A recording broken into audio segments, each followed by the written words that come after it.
I want to start by admitting something I'm not proud of.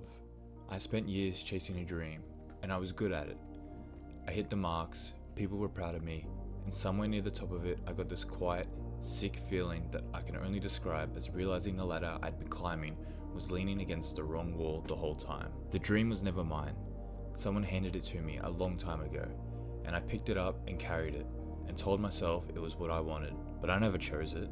I just never put it down, because putting it down would have disappointed people I love, and their pride in me felt like love, and I wasn't willing to trade that for something as flimsy as what I actually want. If you're watching this, there's a decent chance you're carrying one too. And it's not a nightmare. That's the thing nobody warns you about. It's not a life you hate, it's a life that just fits. A degree everyone nodded at. A job that makes sense on paper.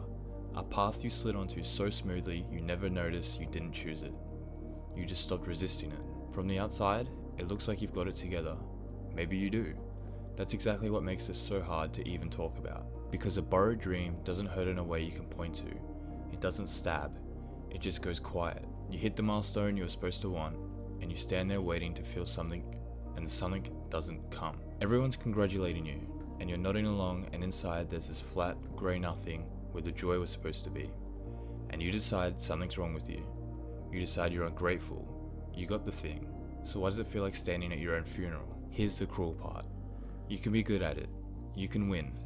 And every win just closes the trap a little tighter, because now there's more invested, more people proud, more years sunk in, and stopping looks more insane than it did a year ago. The better you do at the wrong dream, the more locked in you get. The winning doesn't get you out, it's the thing that's keeping you in. And the person who handed you the dream, they almost certainly meant well. It wasn't sabotage, it was love, or it was fear wearing love's clothes. They wanted you safe.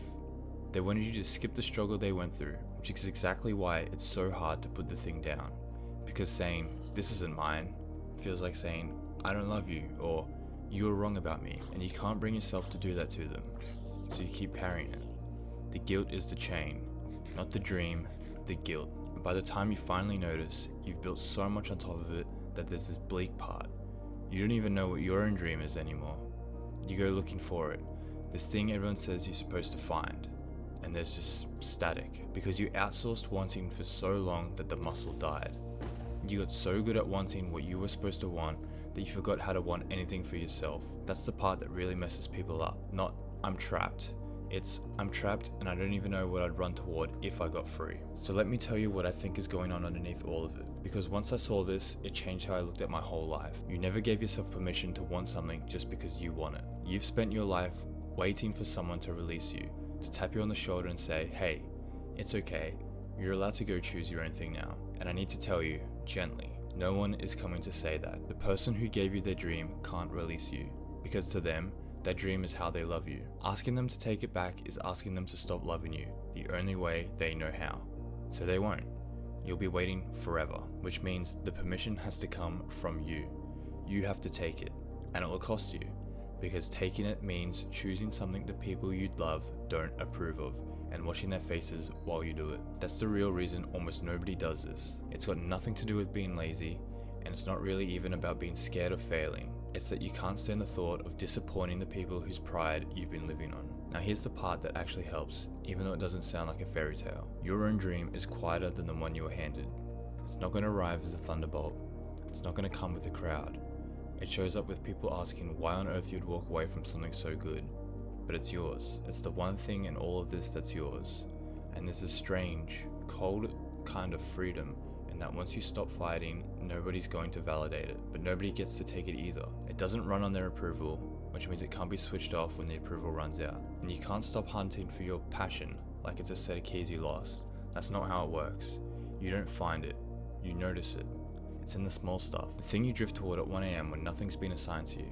The thing you do even if no one would ever be proud of you for it. Those aren't the hobbies.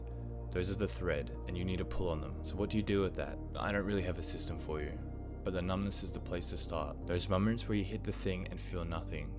Quit reading that as you being ungrateful. That flat feeling is the truest thing you know about whose life you're in.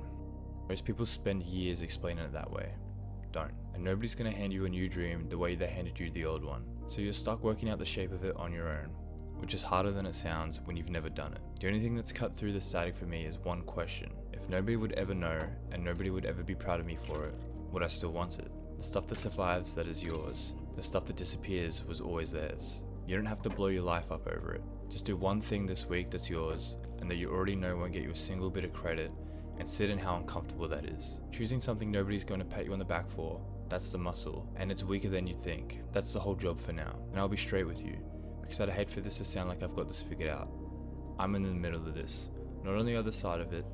I'm building the thing that's mine right now, while the safe, approved version of my life sits right there, warm, fitting perfectly, waiting for me to give up and climb back into it. Some days I want to. At least the old one fit, but I know where that road ends, and I'm not walking it. The people who handed you their dream probably did it out of love. You're allowed to honor that and set it down. Their dream got them through their life. It was never built to carry you through yours. No one is going to give you permission. No one is going to clap when you finally choose yourself. You do it anyway, quietly, alone at first.